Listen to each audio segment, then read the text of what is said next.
네, 먼저 양해 말씀드리겠습니다. 감기가 걸렸는지 목소리가 평소에 제 목소리가 아니지요. 오늘 찬양할 때 찬양도 잘 안 나오더라고요. 그래서 가끔씩 물을 마시더라도 양해해 주시면 감사하겠습니다. 여러분, 우리는 복음이라는 말에 아주 익숙하죠. 신약 성경을 딱 펼쳐만 보더라도 마태복음 바로 나오고, 마가복음, 누가복음, 요한복음, 그리고 복음교회, 복음주의, 고신대도 복음병원이 있고, 복음성가도 있고요. 그래서 기독교를 복음의 종교라고 부르기도 합니다. 그런데 현대 우리 교회 성도들에게 복음이 무엇인지를 설명해 보라고 하면 잘 설명하지 못하고 어려워하는 경우를 종종 보게 됩니다. 이 복음이라는 말을 많이 쓰기는 하는데 정작 복음에 대한 개념은 정확하지 않거나 공허할 때가 있다라는 것이 아마 우리의 현 주소인 것 같습니다. 더군다나 우리는 복음의 가치를 잘 모르고 살아가고 있을 때가 있습니다. 혹시 여기 계신 여러분께 누군가가 복음에 대해 좀 설명해 주십시오 라고 말한다면, 요청한다면 여러분들은 어떻게 설명하실 수 있으시겠습니까? 한 번쯤은 우리가 고민해 보아서 이것에 대한 정리를 나 스스로 해보아야 하지 않을까 싶습니다. 복음을 전하려면 말이죠. 오늘 저희가 읽은 본문은 로마서의 첫 부분이면서 또 사도 바울의 첫 인사말입니다. 바울이 자신을 소개하는 인사말이긴 하지만 이 짧은 인사말 속에 바울은 복음의 핵심을 담아 두었습니다. 오늘 우리는 이 내용을 살펴보아서 복음에 대한 이 성경적인 안목과 가치를 마음속에 좀 다시금 새길 수 있는 그런 기회가 되었으면 좋겠다라는 마음으로 이 말씀을 전합니다. 첫 번째로 말씀드리고자 하는 것은 복음은요, 하나님께로부터 말미암는 최고의 좋은 소식이다라는 것입니다. 하나님께로부터 말미암는 최고의 좋은 소식.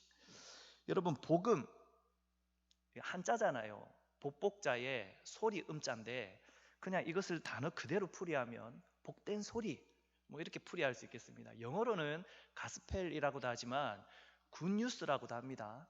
굿뉴스, 좋은 소식이죠. 좋은 소식.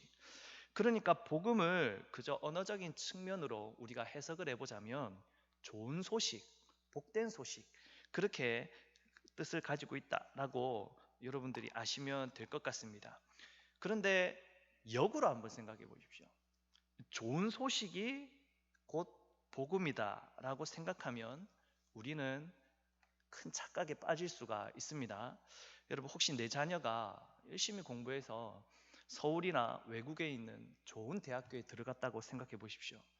혹은 내 자녀가 좋은 기업에, 대기업에 취직했다고 생각해 보십시오.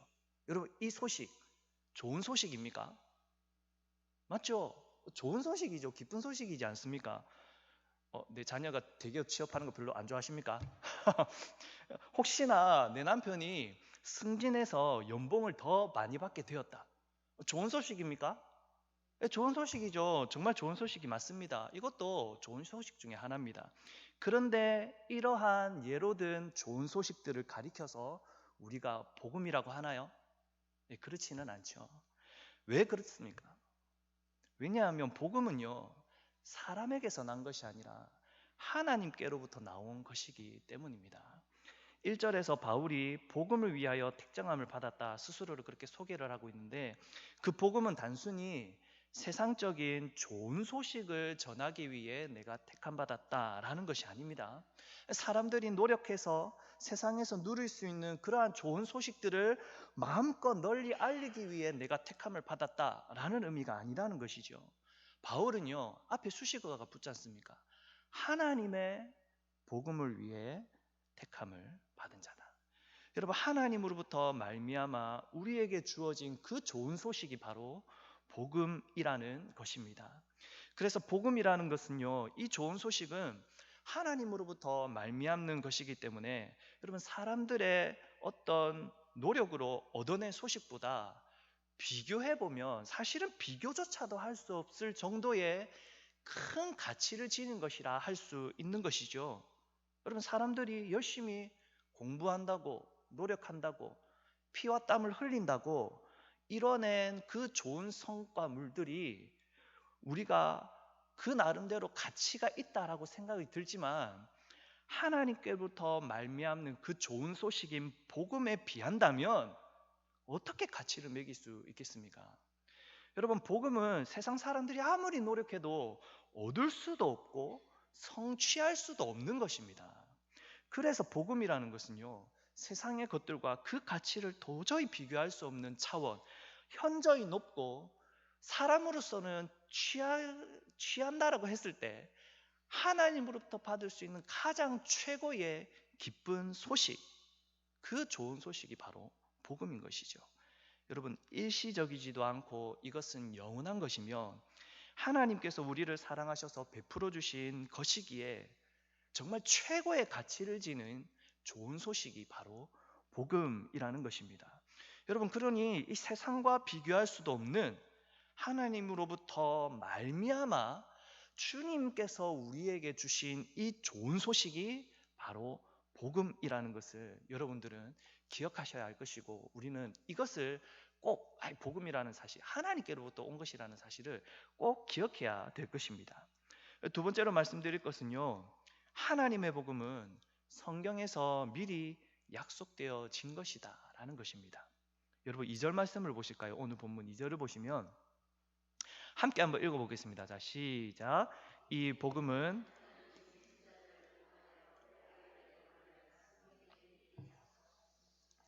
성경에 미리 약속하신 것이다 라고 말씀합니다. 여러분, 이 말씀으로 우리가 깨닫는 것은요, 하나님의 복음은요, 그의 아들이 이 세상에 오심으로 인해 비로소 시작된 것은 아니다라는 것입니다. 복음은요, 하나님께서 어느 날 갑자기 얘네들한테 복음을 줘야겠다 그렇게 생각나는 아이디어로 주신 것이 아니라는 것이죠. 사람의 필요에 따라 만든 것도 아니고요, 우리의 상황과 조건에 따라서 하나님이 우리에게 필요해서 이놈들 이게 필요하니까 줘야겠다 갑자기 중간에 생각이 탁 떠올라서 주신 것이 아니라는 말씀입니다. 복음은요, 율법이 주어지기 이전부터, 태초전부터 하나님께서 약속하셨고 계획하셨고 작정하시고, 그리고 많은 선지자들을 통하여 시대마다 계속해서 계시하여 주신, 약속해 오신 것이라는 뜻입니다. 왜 이런 말씀을 먼저 드리냐면, 신학자들 중에 어떤 사람들은 구약은 율법, 신약은 복음이라고 이렇게 정의를 내려놓습니다. 어떤 뜻이냐면, 구약 시대에는 하나님께서 율법을 주셔서 사람들의 구원을 이루셨다. 그런데 사람들이 율법에 불순종함으로써 율법으로 말미암는 구원의 길은 실패했다. 그래서 신약 시대에 와서 하나님께서 복음을 믿음으로 말미암아 얻는 구원의 길을 새롭게 주신 것이다, 이렇게 생각하고 판단하는 사람들이 있었습니다. 그렇게 생각하는 사람들은 이 시대에는 우리 시대 신약은 필요하지만 구약은 필요 없다, 이렇게 생각하는 사람들이거든요. 여러분, 그런데 구약과 신약을 이런 식으로 나누어 생각하는 것은 잘못된 생각입니다. 그게 옳다면 우리 시대에 지금 66권의 성경이 우리 가운데 남아있을 필요도 없지 않겠습니까? 여러분, 구약과 신약은요, 중간에 끊어지지 않고 단절되지 않습니다. 하나님의 작정과 그 예정하심 안에서 하나님의 약속이 구약으로부터도 계속 하나님의 선민들, 택함받은 백성들한테 계속 주어졌고, 그 하나님의 섭리 가운데 하나님의 아들을 통하여 그 약속이 성취된 것임을 우리는 잘 이해하고 잘 받아들이셔야 합니다. 현재 우리가 삶 공부를 통해서 웨스트민스터 신앙고백서를 공부하고 있지 않습니까? 여러분, 그런 분들은 아마 더 잘 이해하실 겁니다. 하나님의 작정과 예정에 대해서, 하나님의 섭리에 대해서 이미 공부하셨으니까 더 잘 이해하시리라 믿습니다. 여러분, 구약과 신약은요, 다르지 않습니다. 성경 말씀은 같은 주제를 따라 하나님의 구속사가 장대하게 펼쳐지고 있는 하나님의 작품이며 걸작이라고 할 수 있는 것이죠. 구약에서는 복음의 약속이 주어졌고, 신약에서는 그 주어진 복음의 약속이 성취되어져서 우리에게 지금 이 신구약 성경의 말씀으로 주어진 것이죠. 선물로. 여러분, 그러므로 우리들의 형편으로 봐서는, 우리 시대 형편으로 봐서는 사도 바울이 말하던, 로마서를 써서 사람들을 말씀으로 가르치던 이 시대보다는 더 복음이 풍요로운 시대입니다. 왜냐하면 우리는 이제 복음이 구약과 신약으로 완성되어져서 우리에게 주어졌기 때문입니다. 그러니 복음은 바울이 증거할 때보다 우리 시대 사실은 더 풍성해졌습니다. 더 확실해졌고 더 완벽해졌습니다. 그러니 이 시대의 교회 성도들에게 있어서 이 복음은요, 정말 좋은 소식임을 우리는 반드시 기억해야 할 것입니다. 그리고 마지막으로 말씀드릴 것은 세 번째로입니다. 여러분, 하나님의 복음의 핵심은 하나님의 아들 예수 그리스도이심을 꼭 기억하셔야 합니다. 여러분, 이제 이 복음, 이 좋은 소식에 이것이 하이라이트입니다. 발음이 잘 하이라이트입니다. 자꾸 말하니까. 그렇다면 하나님께서 복음으로 주신 정말 세상과는 비교할 수조차 없는 그 최고의 가치를 가진 그 기쁨의 소식의 핵심 내용이 무엇이냐? 여러분, 2절을 통해 알 수 있는 성경에 미리 약속하신 것은 하나님의 아들에 대한 내용이라고 했습니다. 그리고는 그 아들에 대한 내용을 요약해서 오늘 본문 3, 4절에서 사도 바울은 우리에게 말씀하고 있는데, 이 복음의 내용, 핵심 내용을 함께 한번 읽어보겠습니다. 오늘 본문 3, 4절입니다. 함께 한번 읽겠습니다. 자, 시작. 그의 아들에 관하여 말하면 육신으로는 다윗의 혈통에서 나셨고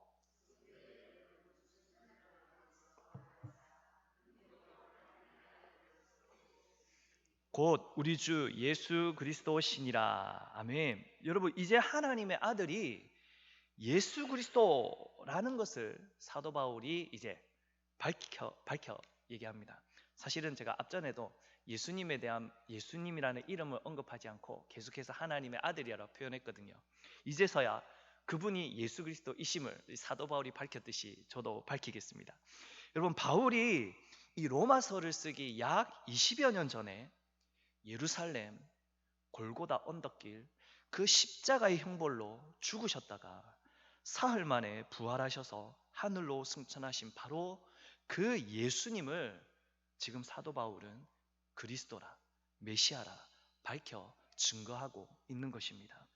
여러분, 이것을 증언하기 위해 사도 바울은 구약의 약속의 말씀을 들었고, 그리고 부활하신 실제 사건을 기반으로 예수님을 하나님의 복음이라 선포하고 있습니다. 오늘 본문 3, 4절이 사도 바울의 실제적인 증언임과 동시에 복음의 핵심입니다. 여러분, 앞부분을 보시면 구약 성경을 통해 하나님께서는요, 이 세상에 메시아를 보내실 것이다 라는 약속을 계속적으로 주셨습니다. 선지자들을 통해서. 특히 메시아가 다윗의 혈통에서 나실 것이라는 약속과 예언의 말씀은 이미 모든 유대인들이 익혀 들은 바요, 잘 알고 있는 바였습니다. 그러니 바울은 육신으로는 이 예수님이 다윗의 혈통으로 나셨다라는 것을 선포하며 증언하는 것이죠. 여러분, 우리는 또한 마태복음 1장과 누가복음 3장에서 예수님의 족보를 통해서 예수님이 다윗의 혈통에서 나셨다라는 것을 역사적으로 우리는 확인할 수도 있습니다. 여러분, 그러니 이 로마서에서 말씀하고 있는 바울의 증언, 이 고백이요, 참이죠. 거짓이 아님을 우리는 확신할 수 있습니다. 그래서 예수님이야말로 하나님께서 보내주시겠다고 구약 성경으로부터 그토록 계속해서 약속하신 참 메시아이시며 그리스도이심을 우리는 믿을 수 있는 것이죠. 그러니 이것이 우리에게 주신 복음이 되는 것입니다. 또한 약속의 성취자로 오신 예수님은요, 죽음에서 부활하심으로 구원받는 자들의 참 소망이 되셨습니다. 이것은 우리가 베드로 전서 1장 3절 말씀을 통해서 복음으로 확신을 가지실 수 있는데, 우리 함께 베드로 전서 1장 3절 말씀만 마지막으로 찾겠습니다. 처음이자 마지막이네요. 찾겠습니다. 베드로 전서 1장 3절입니다.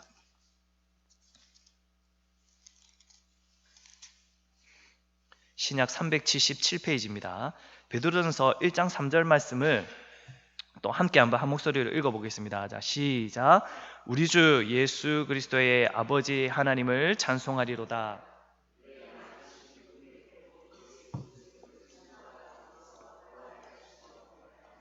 우리를 거듭나게 하사 산 소망이 있게 하시며. 아멘. 여러분, 예수 그리스도께서 죽은 자들 가운데서 부활하신 것이 우리에게는 참 소망이 되는 하나님의 복음이 된다라는 것을 우리는 오늘 본문과 베드로전서 말씀을 통해 확인할 수 있습니다. 여러분, 제가 설교를 마무리하고자 하는데요, 사랑하는 성도 여러분, 복음은요, 세상에서는 도저히 찾을 수 없는 하나님으로부터 말미암아 주어진 좋은 소식입니다. 여러분, 복음은 하나님께서 작정하시고 예정하셔서 율법이 주어지기 전부터 있었고, 하나님의 섭리 가운데 하나님이 기뻐하시는 때에 이 땅 가운데 보내어 주신 좋은 소식입니다. 복음은 어떤 인간에 대한 이야기가 아니라 하나님의 아들에 관한 소식이며, 그 하나님의 아들 예수 그리스도를 통한 부활의 소망을 우리에게 베푸시는 좋은 소식입니다. 여러분, 이것이 우리의 구원을 위해 하나님께서 베풀어 주신 참된 복음임을, 정말 기쁘고 좋은 소식임을 우리는 믿어야 할 것입니다. 여러분, 이 복음이 우리들의 모든 성도들의 마음속에 잘 정립이 되어져서 이웃에게도 복음을 잘 전하는 우리 믿음의 성도님들이 다 되실 수 있기를 간절히 바랍니다. 그리고 한 가지 더요, 무엇보다 여러분, 이 복음의 말씀이 여러분들에게 들려지고, 이제 복음이 이것이구나, 이렇게 설명하면 되겠구나, 이것으로 잘 개념이 확정되어졌을 때, 여러분, 이 복음이 내 마음속에 정말 좋은 소식으로, 기쁜 소식으로 받아들여지십니까? 여러분, 무엇보다 하나님의 복음이 나에게 정말 복된 소식으로, 좋은 소식으로, 기쁨의 소식으로 받아들여질 수 있기를 간절히 바랍니다.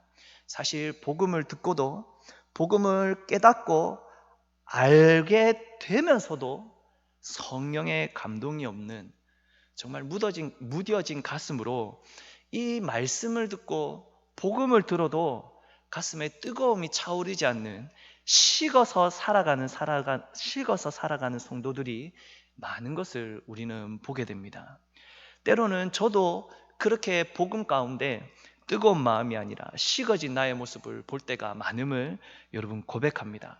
습관적으로 신앙생활할 때, 늘 하던 예배를 드리게 될 때 우리는 복음에 대한 뜨거움이 일어나는 것이 아니냐, 이것을 좋은 소식으로 들려지는 것이 아니라 당연한 소식으로 들려져서 나에게 있는, 이제 이것은 당연한 것이니 더 줄 것이 없습니까? 라는 나의 욕망의 발로가 때로는 나올 때가 있다라는 것입니다. 하지만 사랑하는 성도 여러분, 우리가 복음을 들을 때마다, 그리고 복음을 생각할 때마다 우리 가운데 성령의 감동이 일어나 기쁨으로 이 복음을 마음껏 증거하고 증언하고 이 복음으로 내 삶을 살아낼 수 있는 믿음의 성도님들이 다 되셔서 이 복음의 좋은 소식을 나도 누릴 뿐만이 아니라 함께 내 이웃과 누릴 수 있는 믿음의 성도님들이 다 되시기를 주님의 이름으로 간절히 소망합니다. 우리 함께 들은 바 말씀으로 함께 기도했으면 좋겠습니다. 하나님께로부터 말미암아 복음을 내가 잘 알고 또 잘 받아들이고, 또한 그 복음의 말씀으로 살아내는 우리 믿음의 성도들이 되게 해달라고 기도하겠습니다. 그리고 그 복음을 내 생각대로 짜집게 하는 것이 아니라 이 성경 말씀에서 약속하신 하나님의 말씀과 가르침대로 그 복음의 핵심, 그 예수 그리스도를 숨기는 것이 아니라 그 예수 그리스도를 온전히 드러내면서 온전히 복음을 증거할 수 있는, 그 예수 그리스도를 믿는 믿음으로 나도 복음의 삶을 살아갈 수 있는 믿음의 성도들이 되게 하여 주시옵소서. 그 복음을 잘 증거하는 자가 되게 하여 주시옵소서. 그 복음으로 살아낼 수 있는 우리 믿음의 삶이 되어지게 하여 주시옵소서. 다 함께 주여 한번 외치고 기도하며 나아가도록 하겠습니다. 주여!